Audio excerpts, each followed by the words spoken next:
ನಿಮ್ಮ ಡೈರಿ ಫಾರ್ಮಲ್ಲಿ ಹುಟ್ಟಿದ ಕರುಗಳು ಚೆನ್ನಾಗ್ ಬೆಳೆದ್ರೂ, ಸಮಯಕ್ಕೆ ಬೆದೆಗ್ ಬಂದ್ರು, ಸೆಮೆನ್ ಮಾಡಿಸಿದ ಮೇಲೆ ಗರ್ಭ ಕಟ್ತಿಲ್ಲ ಅಂತ ಸಮಸ್ಯೆ ಇದೆಯಾ?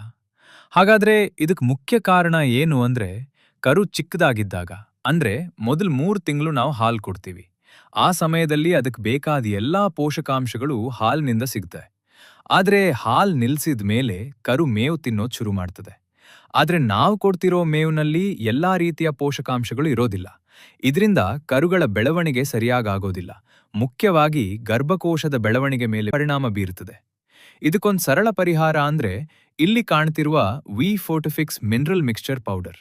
ಇದನ್ನ ನಿಯಮಿತವಾಗಿ ಕೊಡೋದ್ರಿಂದ ಕರುಗಳಿಗೆ ಬೇಕಾದ ಮಿನರಲ್ಸ್ ಮತ್ತು ಪೋಷಕಾಂಶಗಳು ಸರಿಯಾಗಿ ಸಿಗ್ತೆ. ಇದರಿಂದ ಅವುಗಳ ಬೆಳವಣಿಗೆ ಉತ್ತಮವಾಗುತ್ತೆ ಮತ್ತು ಮುಂದೆ ಗರ್ಭಧಾರಣೆ ಸಮಸ್ಯೆಗಳು ಕಡಿಮೆ ಆಗ್ತೆ. ಬಳಸೋ ವಿಧಾನ ತುಂಬಾ ಸುಲಭ. ಒಂದು ಹಸುಗೆ ದಿನಕ್ಕೆ ಸುಮಾರು 50 ಗ್ರಾಂ ಕೊಡಬೇಕು. ಇದು ನಿಮ್ಗೆ ಬೇಕಂದ್ರೆ ಕೆಳಗಡೆ ಇರುವ ನಂಬರ್ ಕರೆ ಮಾಡಿ. ನಿಮ್ಗನ್ಸ್ಬೋದು, ಹಿಂದೆ ಯಾರೂ ಇಂತಹ ಮಿನರಲ್ ಮಿಕ್ಸ್ಚರ್ ಕೊಡ್ತಿರ್ಲಿಲ್ಲ, ಆದ್ರೂ ಹಸುಗಳು ಗರ್ಭ ಹಿಡ್ತಿದ್ವಲ್ಲ ಅಂತ.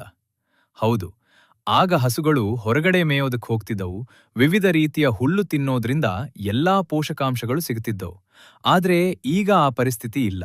ಆದ್ರಿಂದ ನಾವು ಇಂತಹ ಪೂರಕ ಆಹಾರವನ್ನು ಕೊಡೋದು ಬಹಳ ಮುಖ್ಯ. ಇಂತಹ ಇನ್ನಷ್ಟು ಕೃಷಿ ಮತ್ತು ಹೈನುಗಾರಿಕೆಯ ಮಾಹಿತಿಗಾಗಿ ನಮ್ಮ ಪೇಜ್ ಫಾಲೋ ಮಾಡಿ.